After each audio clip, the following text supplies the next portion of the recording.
verdad que es un gusto poder compartir estas jornadas y espero que sean con éxito en el transcurso de los días.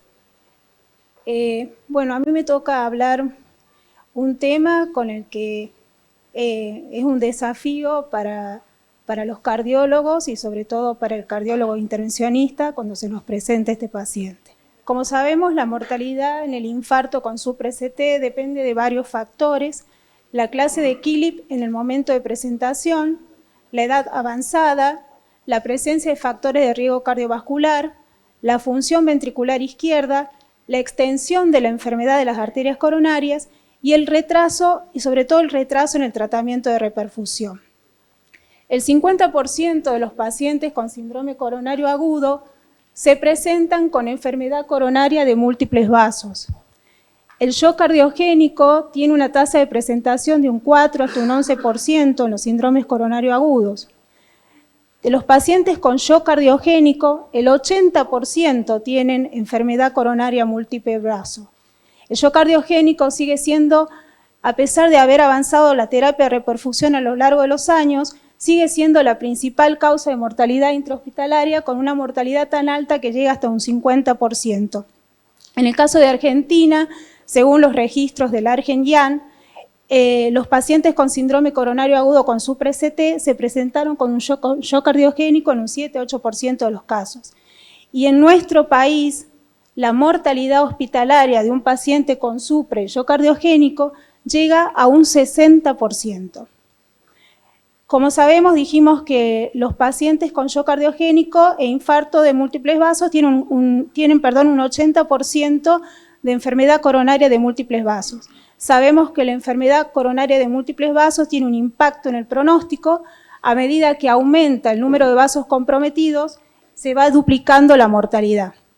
Ahora, dentro de los factores que tienen que ver con el pronóstico del paciente, dijimos el KILIP al momento de presentación. Ahora la pregunta, ¿el KILIP a 55 años de su creación sigue teniendo valor?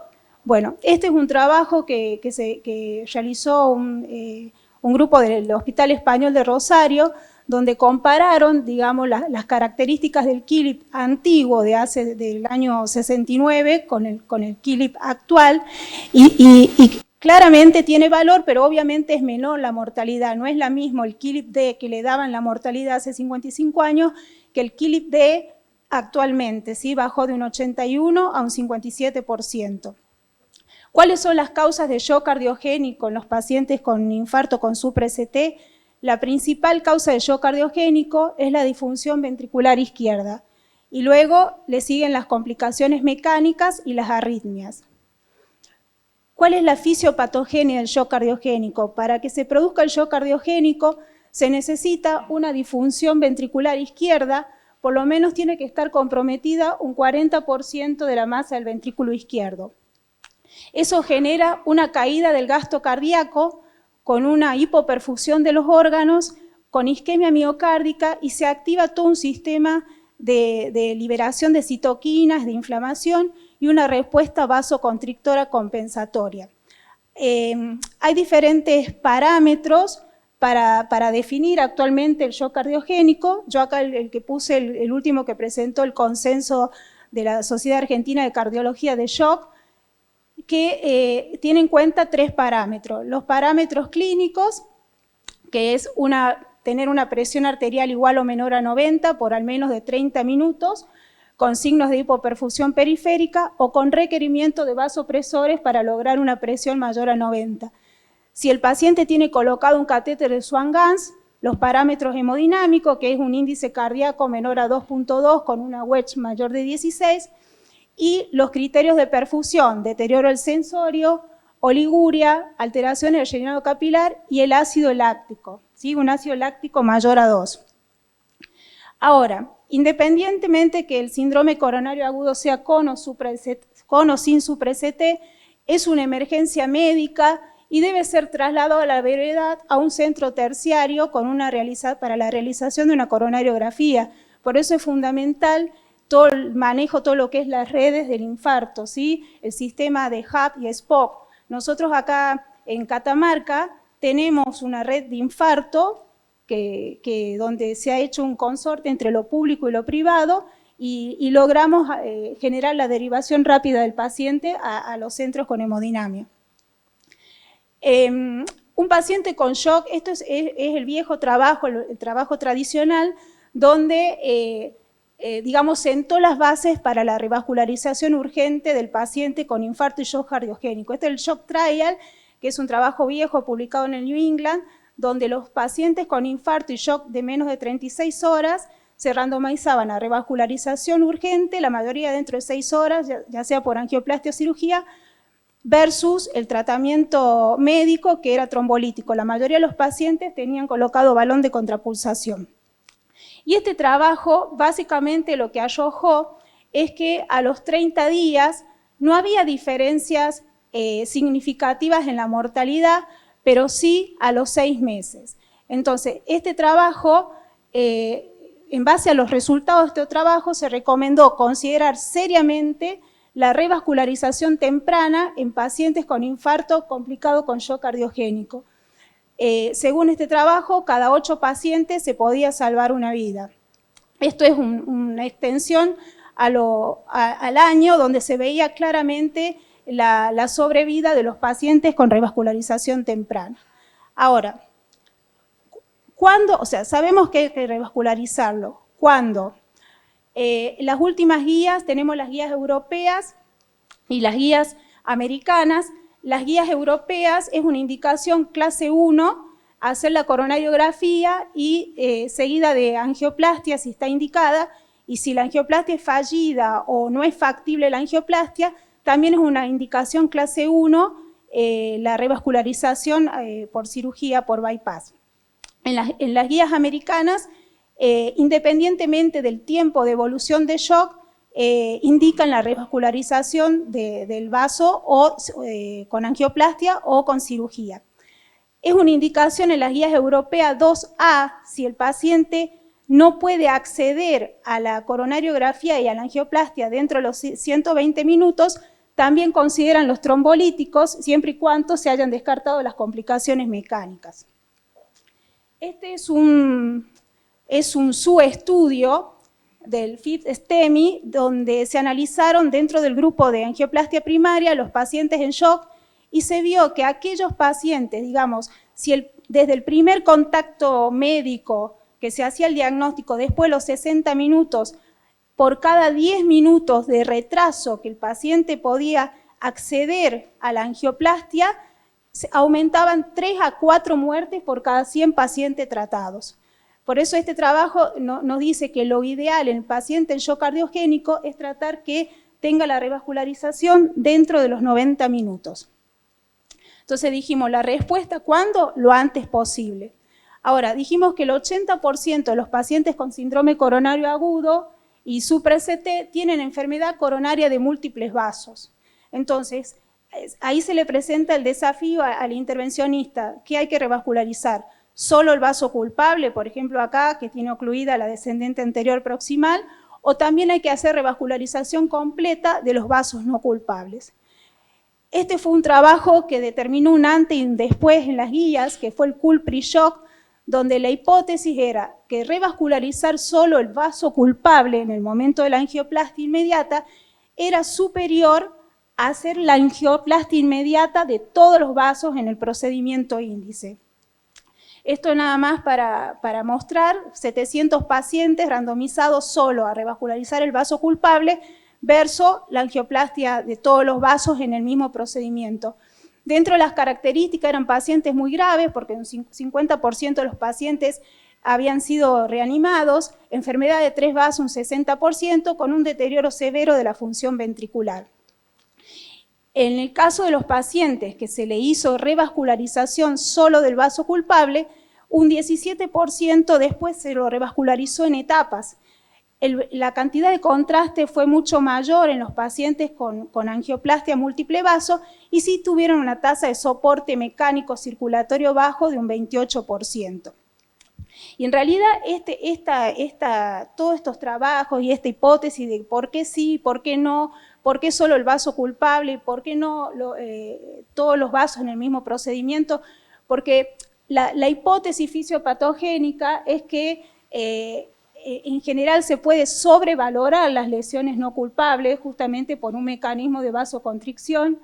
Y por otro lado, cuando yo hablé de la fisiopatogenia del shock, dije que hay todo un fenómeno de inflamación, de liberación de citoquinas, que eso pueden precipitar complicaciones de la angioplastia de los vasos no culpables, como trombosis precoz de los stents, sumado a la mayor cantidad de contraste que implica revascularizar todos los vasos en un mismo procedimiento. Estos son los resultados del trabajo a 30 días, donde se vio claramente una menor mortalidad en los pacientes que se hizo solo la revascularización del vaso culpable y una menor necesidad de terapia renal. Entonces, este trabajo concluye que en pacientes con enfermedad coronaria de múltiples vasos, shock cardiogénico, infarto, tratar solo la lesión culpable con opción a revascularizar por etapas reduce la mortalidad o requerimiento de terapia renal a 30 días. Y como dije, este trabajo significó un cambio en las guías europeas, porque las americanas de ese 2017 no se habían expedido. Hasta este trabajo, las guías decían que había que hacer revascularización completa en el shock, en el procedimiento índice, era una indicación 2A. A partir de este trabajo, cambiaron las guías, ¿sí? Y hacer la revascularización solo del vaso culpable en el procedimiento es una indicación clase 1 y con la revascularización secuencial en etapa es una indicación clase 2. Lo mismo, la revascularización completa en el procedimiento índice pasó a ser una indicación clase 3 en las indicaciones en las guías americanas 2025. O sea, no hay que hacer revascularización completa de múltiples vasos en la angioplastia índice en el paciente con infarto y shock cardiogénico. Esto son los resultados del CULPRIT a un año, donde no hubo una diferencia significativa en la mortalidad. Sí se vio que los pacientes que se revascularizaron solo el vaso culpable tenían mayor tasa de revascularización, obviamente, de los otros vasos y mayor admisión por internaciones por insuficiencia cardíaca. Esto es un trabajo que fue presentado ahora en mayo en el EuroPCR, que puede llegar a cambiar las próximas guías, ¿sí? Que es el Danger Shock, donde básicamente se compararon pacientes donde se le hizo angioplastia de múltiples vasos con angioplastia solo del vaso culpable. En general, acá, a diferencia de los otros trabajos, tenían un soporte mecánico, digamos, se usó casi en un 50% de los pacientes, y lo que se vio en este trabajo, que a los pacientes con angioplastia de múltiples vasos en el procedimiento índice le iba mejor en cuanto a la mortalidad a los 180 días, pero con una mayor necesidad de terapia renal y con una misma tasa de sangrado. Estos hallazgos indican que la angioplastia inmediata de múltiples vasos puede ser segura y mejora potencialmente el pronóstico, pero faltan trials todavía para tener conclusiones y poder quizás tener significación y llegar a cambiar las próximas guías. Ahora, paciente con infarto, múltiples vasos, shock cardiogénico, ¿qué papel juega el soporte circulatorio? Cuando decimos soporte circulatorio, la asistencia mecánica, y ABP, o sea, balón, ECMO, Impela, todos los cuadros, la pregunta es, ¿todos los cuadros de shock son iguales? No, todos los cuadros no son iguales. La Sociedad de Angiografía e Intervenciones Cardiovasculares en el año 2019 presentó estos 5 niveles de shock, donde de la base hacia el vértice, es muy importante que se lleven este mensaje quizás de esta charla, porque hacer el reconocimiento temprano o anticiparnos al shock puede significar reversibilidad del cuadro para tomar las conductas que sean necesarias. El A son aquellos pacientes que todavía no tienen clínica de shock, por ejemplo, un infarto anterior extenso. El B es el shock que está comenzando, pero todavía no tiene signos de hipoperfusión, es aquel paciente hipotenso, taquicárdico, El SEC es el shock clásico, el shock florido, con hipotensión, generalmente, con signos de hipoperfusión. El D ya es el shock que está evolucionando mal, ¿sí? Que a pesar de las medidas escaladas de terapia, de soporte, sigue deteriorándose, y el E prácticamente es el shock refractario. Y es importante reconocer esto porque en general el shock no suele presentarse al ingreso. El 50% lo hacen dentro de las 6 horas y el 75% dentro de las 24 horas.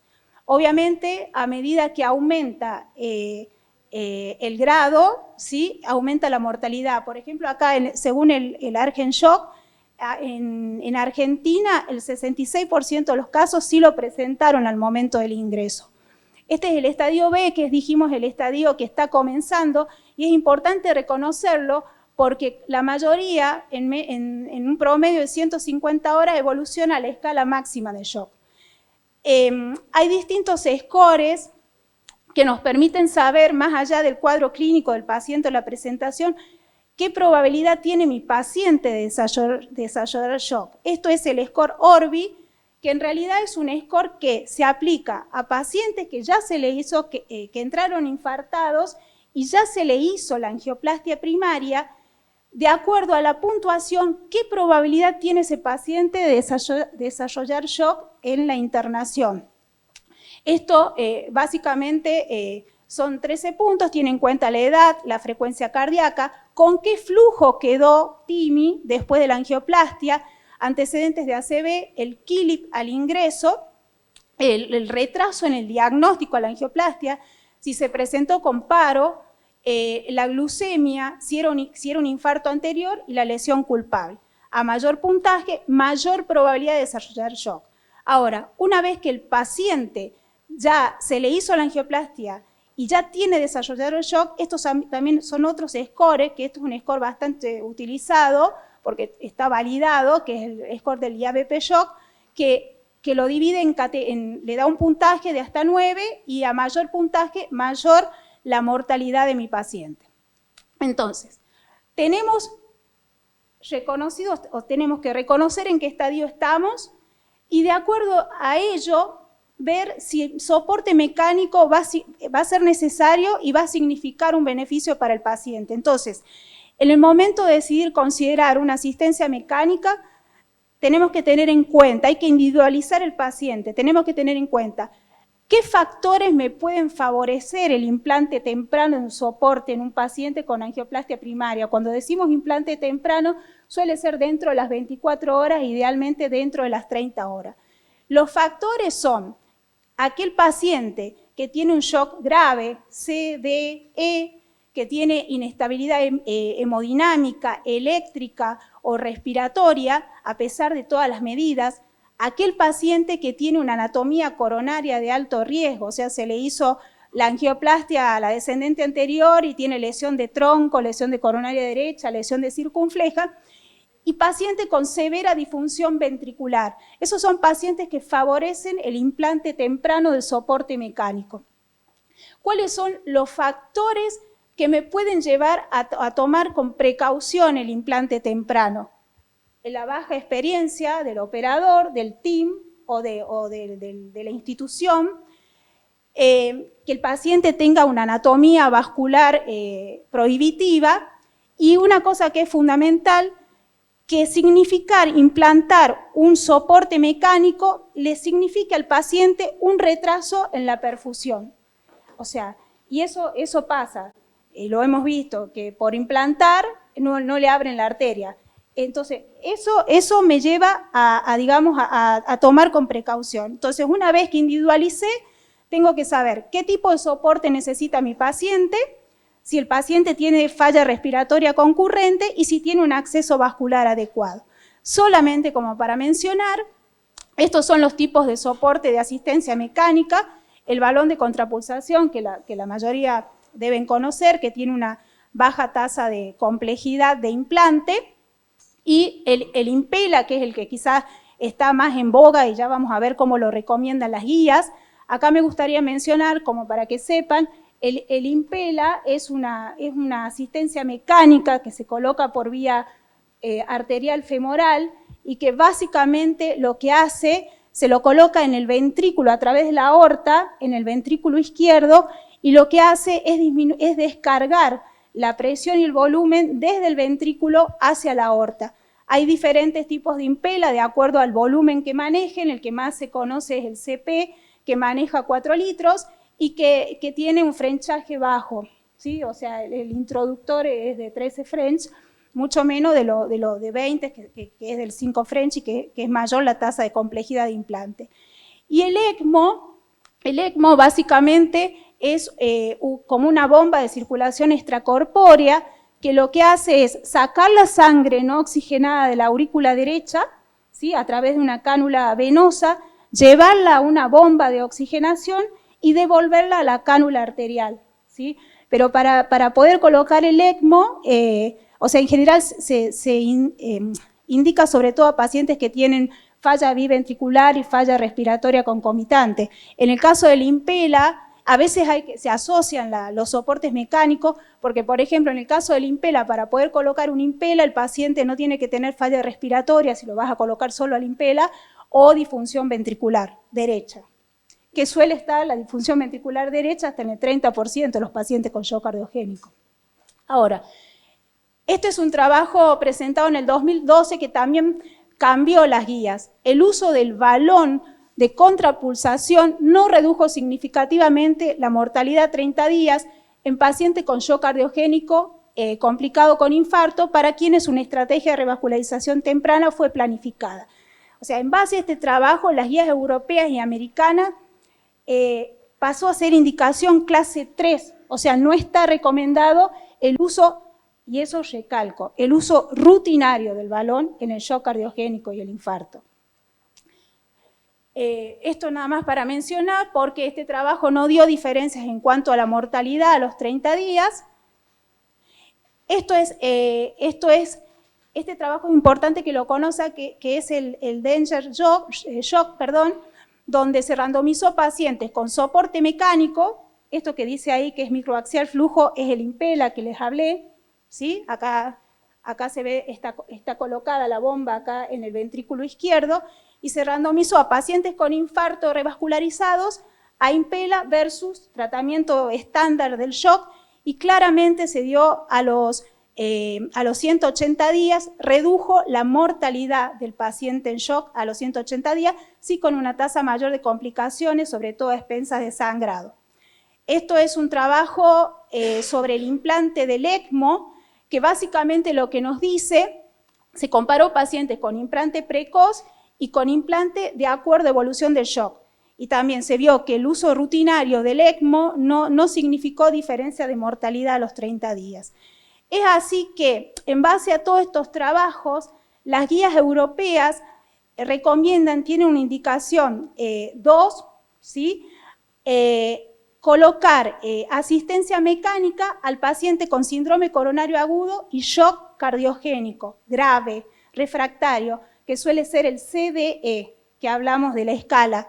Y no se recomienda el uso rutinario del balón en el caso de shock que no tenga complicaciones mecánicas. Estamos hablando de shock cardiogénico por disfunción ventricular. En las complicaciones mecánicas sí está indicado el soporte mecánico y el balón de contrapulsación como puente quizás a un procedimiento quirúrgico.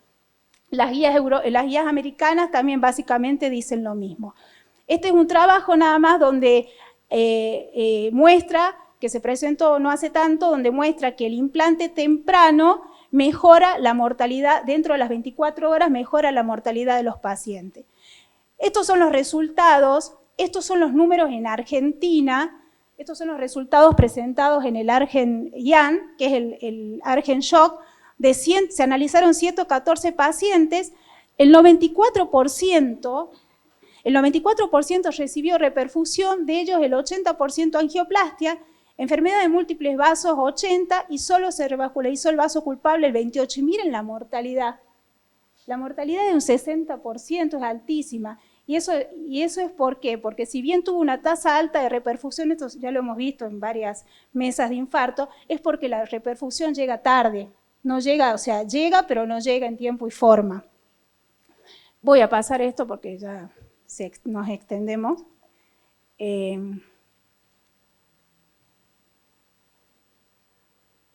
Y esto, quería mostrarle esto.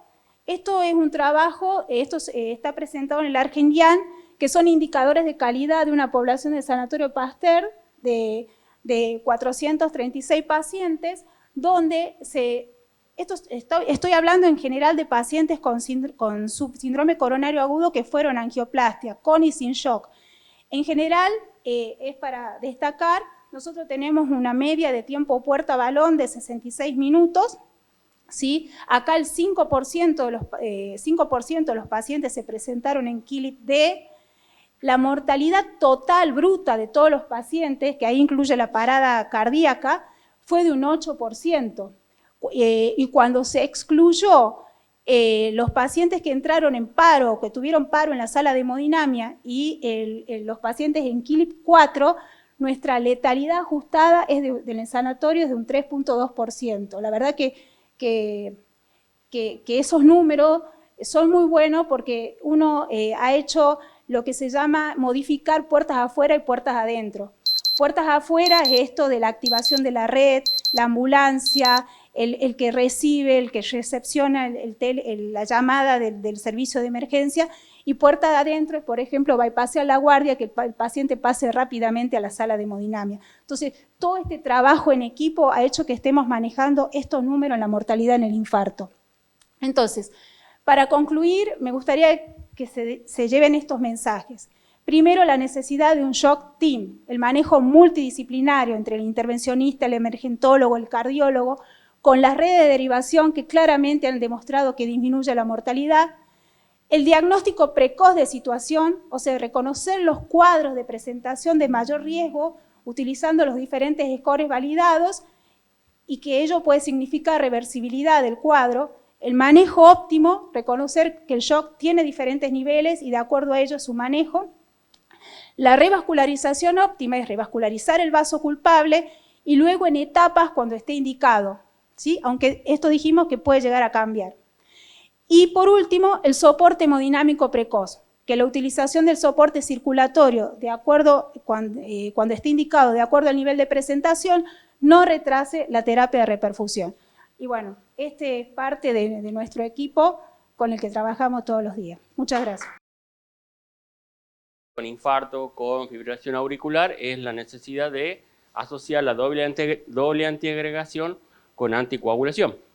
Entonces, principalmente nos vamos a enfocar en cómo, cuánto y cómo usar esta triple terapia. Entonces, como les decía hace rato, esto es un desafío, digamos, porque tenemos un doble riesgo trombótico. Tenemos el riesgo de la trombosis del stent, de la inflamación vascular que tenemos, y tenemos el riesgo trombótico, el riesgo embólico por la fibrilación auricular, sumado al riesgo hemorrágico por el uso de medicación y las características propias del paciente. Entonces, lo básico, lo que tenemos que tratar de lograr en este contexto, digamos, es individualizar el tratamiento según el riesgo del paciente, tratar de balancear ese riesgo isquémico y el riesgo hemorrágico para no tener complicaciones.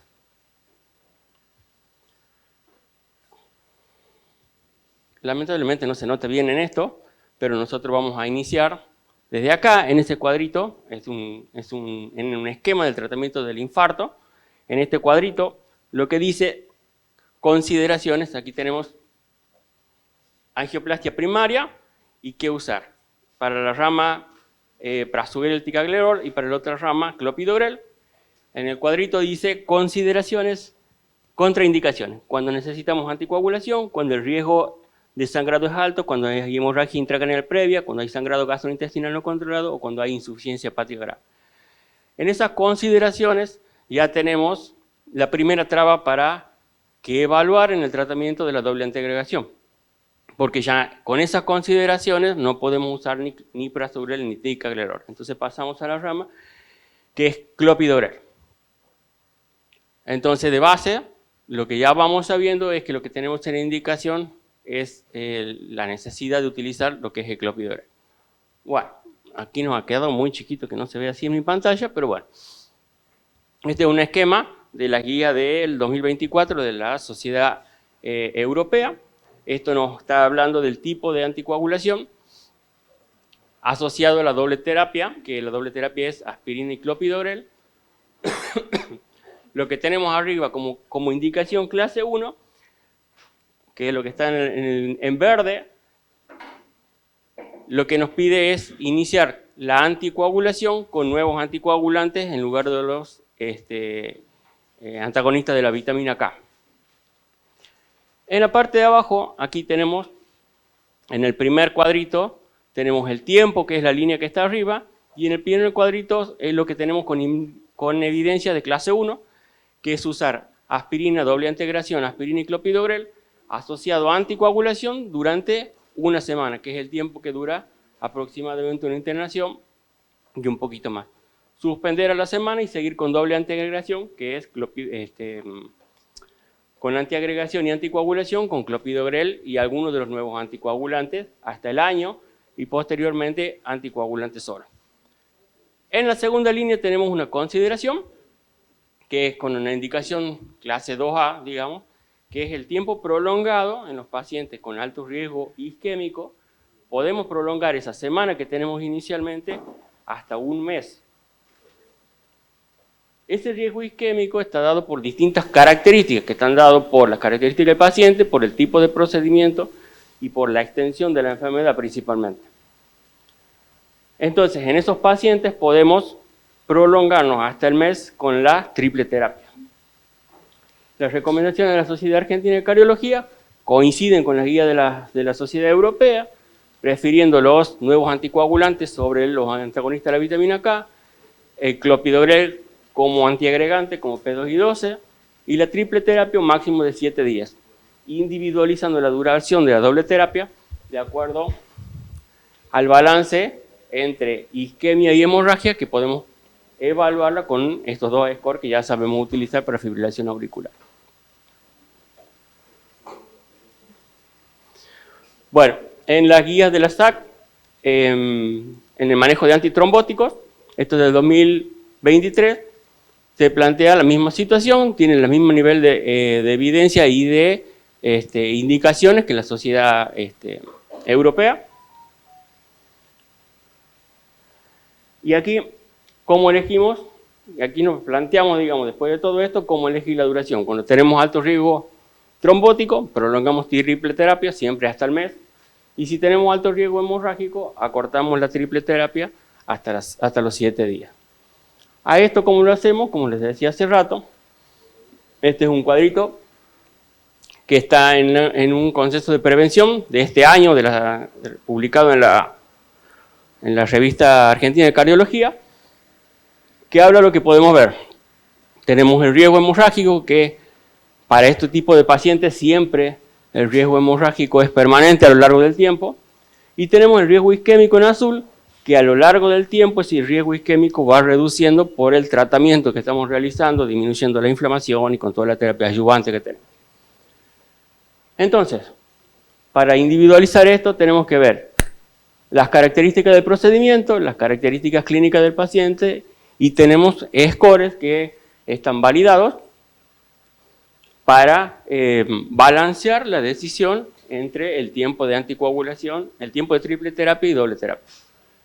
Entonces, lo que más manejamos, digamos, lo que más tenemos en cuenta, porque a veces manejarnos con score, si bien ya hay aplicaciones que uno carga en el celular en 2 segundos, lo que más nos manejamos es con los antecedentes clínicos del paciente y con los antecedentes del procedimiento cuando corresponde. Entonces, para el riesgo hemorrágico, la anticoagulación de por sí, el paciente que tiene un sangrado previo, que tiene anemia, que tiene trombocitopenia, los pacientes frágiles que tienen hepatopatía, que tienen insuficiencia renal, esos son pacientes que tienen un elevado riesgo hemorrágico, que son los que tenemos que tener en cuenta el tiempo y tratar de hacerlo, la triple terapia, lo menos agresiva y en el menor tiempo posible. Como alto riesgo isquémico, tenemos cursar un síndrome coronario agudo, que es lo que estamos tratando ahora, los diabéticos, la insuficiencia renal, la historia de trombosis del estén, el infarto previo, la enfermedad vascular periférica y la obesidad. Entonces esos son riesgos que aumentan, son factores que aumentan el riesgo isquémico en lo clínico. Y en cuanto al procedimiento, esto es muy importante conocerlo, muchas veces no tenemos en cuenta esto. Sabemos que el paciente va a hemodinamia, le han colocado un estén y ya está, y no sabemos los detalles del procedimiento. el acceso, cuántos estén, qué tipo de estén, bifurcaciones o no, qué se ha tratado. Y mucho de ese riesgo isquémico depende de ese procedimiento. Entonces, el acceso, el riesgo isquémico, si es enfermedad de múltiples vasos, si el número de estén, la longitud de los estén, si son oclusiones crónicas o es una revascularización completa, porque eso está hablando de cantidad de tratamiento, cantidad de procedimiento y cantidad de stem. Entonces, entre el balance de todo esto, es lo que nosotros tenemos que decidir si hacemos una terapia corta, poco agresiva o una terapia prolongada, de acuerdo a si predomina el riesgo hemorrágico o el riesgo isquémico. Bueno, este cuadrito me ha parecido muy interesante. Esto habla de los factores asociados, los factores clínicos y los factores asociados al procedimiento que tenemos que tener en cuenta. Entonces, de acuerdo a las complejidades de las lesiones, si son 3 vasos, si son más de 3 stents, si son bifurcaciones, si hay más de 60 milímetros de stent, si son oclusiones crónicas, si se está tratando un injerto venoso como la safena, de acuerdo a las características del paciente, como hemos dicho hace rato, diabetes, insuficiencia renal, una fracción de eyección reducida, incumplimiento de tratamiento, de acuerdo a la técnica, hay que ver la exposición, la cantidad de metal impactado, el territorio, de acuerdo a al tipo de stent, si son stent farmacoactivos de primera generación, el diseño. Entonces son muchas características que tenemos que tener en cuenta que influyen sobre el riesgo isquémico del paciente. Entonces, como para ir cerrando, digamos, resumiendo un poco, esto es muy simple. En la fase inicial, de 0 a 7 días, nuevos anticoagulantes, aspirina, clopidogrel, máximo 1 semana. En la fase intermedia, que es hasta los 12 meses, ahí puede variar de acuerdo al predominio del riesgo isquémico o el riesgo hemorrágico. Si tenemos mucho riesgo isquémico, eso se eleva, esa triple terapia puede elevarse hasta el mes. Y después, a largo plazo, se prefiere solamente la anticoagulación con los nuevos anticoagulantes. Clopidogrel preferido, evitar prasugrel ticagrelor junto con los nuevos anticoagulantes. Y en pacientes con diabetes, con implantes de stent, puede ser útil programar tratamiento antitrombótico triple hasta 3 meses si el riesgo trombótico supera el riesgo hemorrágico. Esa es la única consideración en la que podemos prolongar un poco más del mes la triple terapia. Esto como siempre le digo las triples, los nuevos anticoagulantes tenemos 3 tipos, el rivaroxaban, el apixaban y el dabigatran. Eso ya lo sabemos todo. Lo principal es saber cuándo no usarlos, digamos. Eso es lo que yo cosas que hablo con mis residentes, es saber sí o sí la indicación clase 1 y saber sí o sí la indicación clase 3, cuándo no tenemos que usar. Entonces, los nuevos anticoagulantes, el rivaroxaban, todos en insuficiencia renal, por ahora no hay nada que diga que lo podemos usar. Rivaroxaban y apixaban, clearance de 15, y el dabigatran con clearance de 30, están contraindicados. Y después no tenemos mayores consideraciones. Cuando tenemos muchos riesgos, cuando tenemos paciente mayor o mucho riesgo hemorrágico, es preferible sí el apixaban. El apixaban tiene una consideración que es la dosis.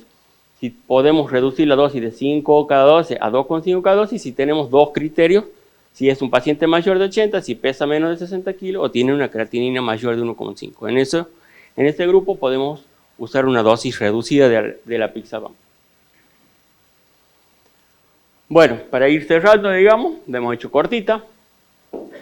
El tratamiento de estos pacientes personalizado, siempre tenemos que evaluar, digamos, el riesgo isquémico y el riesgo hemorrágico. Para el riesgo tenemos herramientas, tenemos score, tenemos la clínica y tenemos que saber el procedimiento que se ha realizado.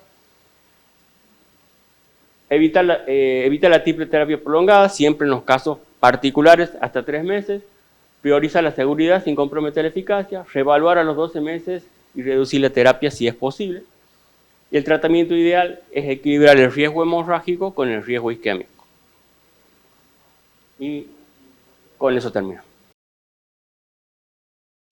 Un tema que, a decir verdad, a muchos cardiólogos intervencionistas no les gusta tratar, y lo que vamos a ver básicamente en esto es una charla del fracaso de la historia natural de esta enfermedad.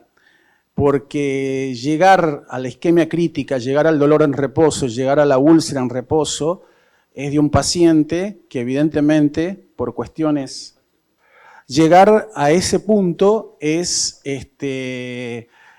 porque hubo un fracaso tanto del paciente como del médico. Siempre uno debe contextualizarse en dos aspectos, en el aspecto clínico y en el aspecto, digamos, terapéutico endovascular. Como yo sé que la mayoría son cardiólogos, la importancia que tiene para los cardiólogos clínicos, para los diabetólogos, tomar los pulsos, el índice tobillo-brazo, todo lo que históricamente sabemos cómo se debe manejar un paciente de este tipo para evitar llegar a esto. Porque esto es lo último, digamos, esto es el fracaso y la preamputación, que obviamente la industria ha generado nuevos dispositivos y ha generado nuevos devices para poder tratar este tipo de pacientes y poder salvar los miembros y de última hacer una amputación lo más funcional posible.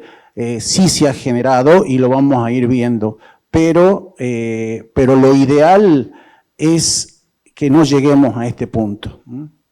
Bueno, empezando un poco con esto.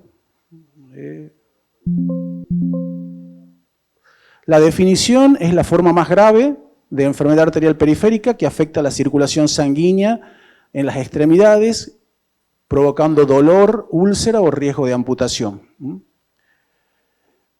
Los factores de riesgo son los mismos factores de riesgo cardiovasculares que conocemos. Todo lo que hemos hecho cardiología, sabemos pacientes diabéticos, tabaquistas, hipertensos, con historia familiar. En pacientes, digamos, según el Framingham, pacientes menores de 50 años y que lo estamos viendo mucho. Y seguramente en provincias como Santiago, Catamarca, La Rioja, la mala alimentación, diabéticos tipo 1, estamos tratando gente cada vez más joven, sobre todo gente del interior, donde generalmente los cuidados son distintos. Y la asociación que existe entre enfermedad cardiovascular o coronaria o carotidia, que históricamente ronda entre el 20 a 30%. Esto es muy importante, que lo sigamos teniendo siempre presente para los clínicos, para los cardiólogos. Obviamente que tomar el índice tobillo-brazo cuando uno ya tiene un dedo necrótico le va a dar 0, ¿no entienden? Pero la idea siempre es adelantarnos a esta situación, no llegar a esto, porque cuando llegamos a esto es porque ha habido en el camino un fracaso. Bueno, acá tenemos lo que es el AVI, obviamente que cuando hay úlcera o gangrena estamos hablando de menos de 0,4.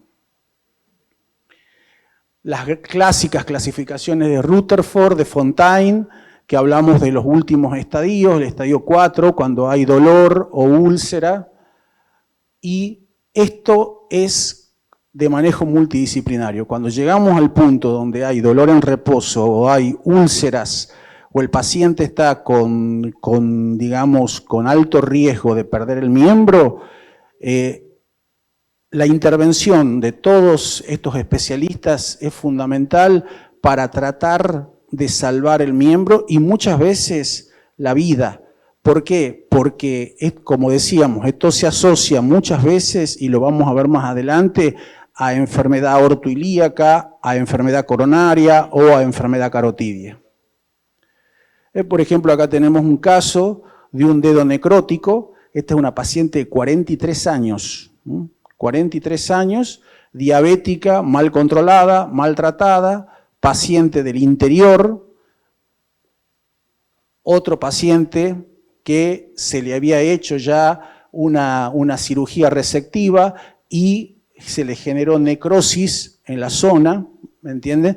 ¿Por qué? Porque acá debe haber un trabajo en forma conjunta entre los cirujanos vasculares, endovasculares, hemodinamistas que hacen este tipo de cosas para evitar llegar a esto. en cuál es el tiempo para revascularizar esto y evitar la necrosis del lecho quirúrgico. Este es otro pie bastante feíto, donde vemos ahí un pie que ya fue, digamos, amputado y que sobre esa situación se generó una gangrena. Bueno, ¿cómo estudiamos a estos pacientes? Estos pacientes lo estudiamos y ahí es donde la importancia del equipo multidisciplinario. El ecodoppler periférico, ¿me entiende? Que haya una comunicación entre el dopplerista y el hemodinamista, el cirujano vascular, la angioresonancia de miembros inferiores, que nos da un dato bastante importante cuando no se puede, muchas veces son pacientes que no pueden ir a la sala de hemodinamia, se hace angioresonancia, la angiografía convencional, que todos conocemos, y la que está actualmente, nosotros no tenemos experiencia, pero que está en el país en algunos centros, es la angiografía con CO2, lo cual es muy importante porque decíamos, estos pacientes no solamente tienen patología vascular periférica, sino también son pacientes que tienen, por ejemplo, como vamos a ver un caso, patología renal, nefropatía diabética, estenosis de arterias renales, y esto que tienen un clearance de creatinina que nos toca todo el tiempo tratar de 40, de 30, entonces para evitar que ese paciente después tenga que ir a un doble lumen, tenga que ir a una diálisis, la angiografía con CO2 ha sido un aporte muy importante en este tipo de pacientes. Bueno, acá tenemos un caso de oclusión de la arteria femoral superficial a nivel del canal de Hunter, con recanalización, implante de stent, de monohebra de Nitinol, Jaguar. Otro caso similar, también en zona de flexión, donde tenía todo el eje femoropopliteo ocluido y se recanalizó. A ver, la pregunta, y que muchas veces la hemos discutido con colegas que hacen endovascular o que son cardiólogos intervencionistas, es siempre uno le da importancia, al arco. ¿Cómo vuelvo? Acá, perdón. Con este.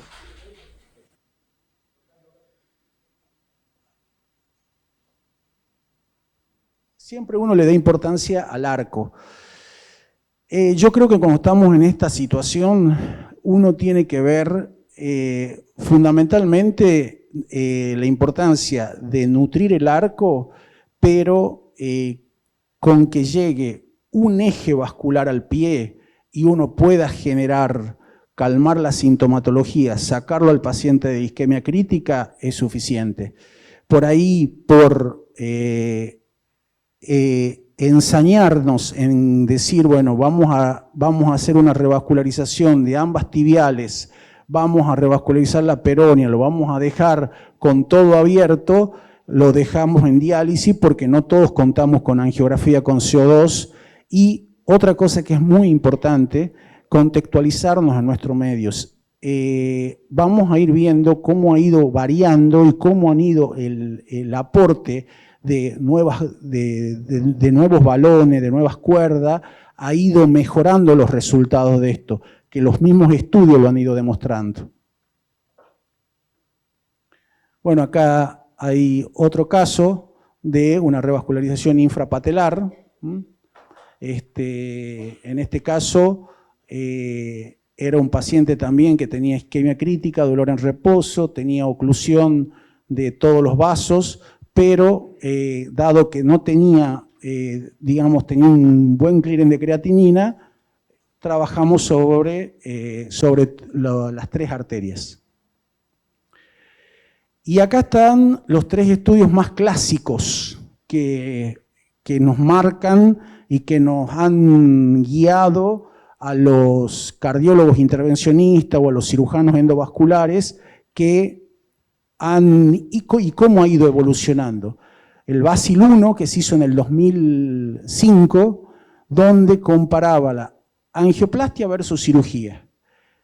Y en ese estudio dio que el paciente que iba a cirugía, hasta los 2 años, todo iba equiparable, cirugía versus angioplastia, a pesar de que en el 2005 no teníamos el instrumental que tenemos ahora. Todo iba, pero después de los 2 años, la mortalidad de la angioplastia era muy superior a la mortalidad de la cirugía. Como la mortalidad de hacer bypass con prótesis era superior al hacer bypass con venas. Entonces, el Basil 1 es como que no, y los 3 estudios nos van marcando cómo va variando todo. El Basil 2 ya se hace en el 2014. Perdón, hay un subestudio que se hizo en el 2010 del seguimiento del Basil 1. Y eso demostró que los pacientes que inclusive se angioplastiaban y fracasaba la angioplastia e iban a cirugía tenían mayor mortalidad.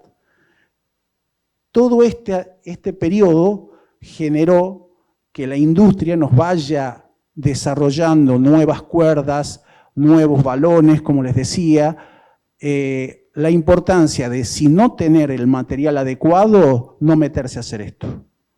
Directamente no meterse a hacer esto porque es directamente charlarlo con el cirujano para ver qué viabilidad quirúrgica hay. Si uno no tiene el material, no hay que meterse. ¿Por qué? Porque capaz que haga más daño que beneficio al paciente. En el Basil 2, en el 14, ya comparó el bypass infrapatelar con la angioplastia infrapatelar. Y ahí fíjense cómo va cambiando todo. Cómo se desarrollaron cómo la industria fue desarrollando nuevas cuerdas, nuevos balones. La angioplastia fue superior a la cirugía en el bypass infrapatelar. Y llegamos al Basil 3, donde ya directamente no comparan cirugía, comparan balón con droga, con stent convencional en una rama. Comparan balón sin droga con stent convencional y comparan stent con droga primario. ¿Y qué pasó? Para sorpresa de todos, prácticamente no hubo diferencias. Uno le podría encontrar algún nivel de sesgo si lo analiza el Basil 3 bien, y sí. No se utilizaron, por ejemplo, lo que vamos a ver ahora, para tratar el calcio, los nuevos dispositivos, que es el gran enemigo que tenemos en las coronarias y el gran enemigo que tenemos a nivel periférico. Los nuevos dispositivos que han salido, como el rotablator, la aterectomía rotacional, el balón de litotricia, bueno, todo eso, en el Basil 3 no se usó directamente, y obviamente que el stent con droga, digamos, tuvo una trombosis mayor. ¿Por qué? Porque siempre hay que preparar la placa. Eso en periférico, son pocos los territorios donde uno dice voy y hago stent indirecto. Yo, por ejemplo, donde no hago stent indirecto y cuando voy a hacer una angioplastia renal, pero si no, o una angioplastia mesentérica, pero si no, o una carótida que tenga una lesión que no supere el 70% y tenga una úlcera importante.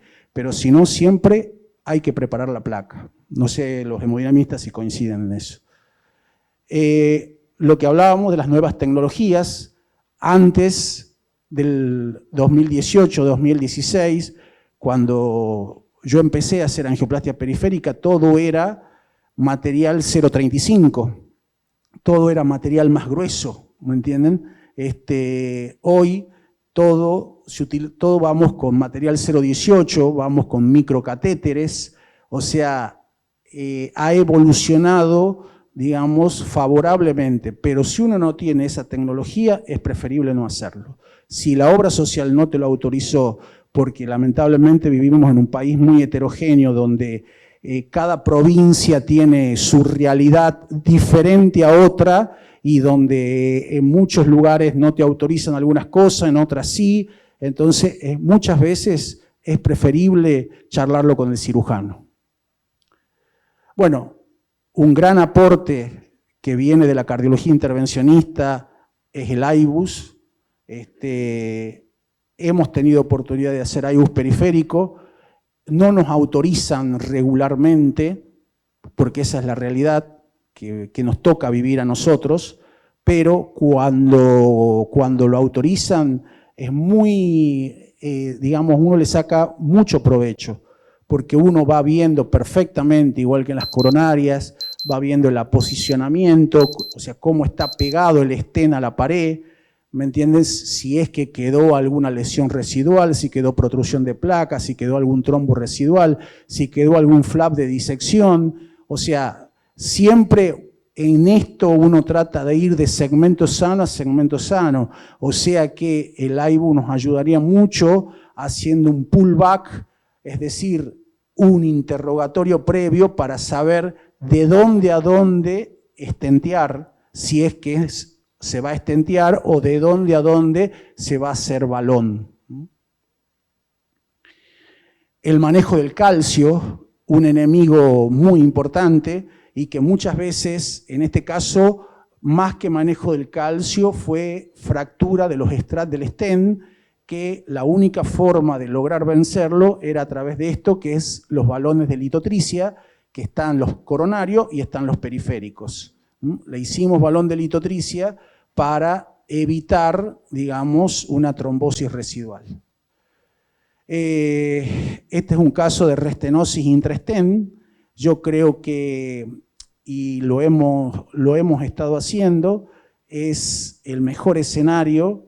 Acá ven un punto de lesión crítica, esto es a nivel de la interlínea articular, esto es un stent supuestamente de flexión, pero que hizo una restenosis intrastent. Le hicimos esto, que es la aterectomía rotacional.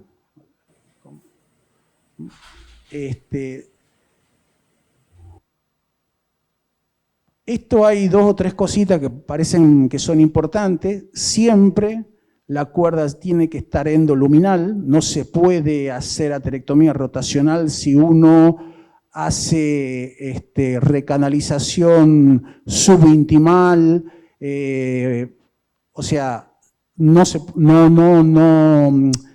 es viable, siempre tiene que estar en la luz y cuando se hace intrastent, generalmente siempre es conveniente terminarlo con balón liberador de fármacos. Bueno, ese es el resultado posterior. Esto es lo ideal, esto es lo que todos queremos. Esto es, pero fíjense una cosa muy interesante. Acá lo importante es que al pie le llegue sangre. Tenemos, perdón, me fui.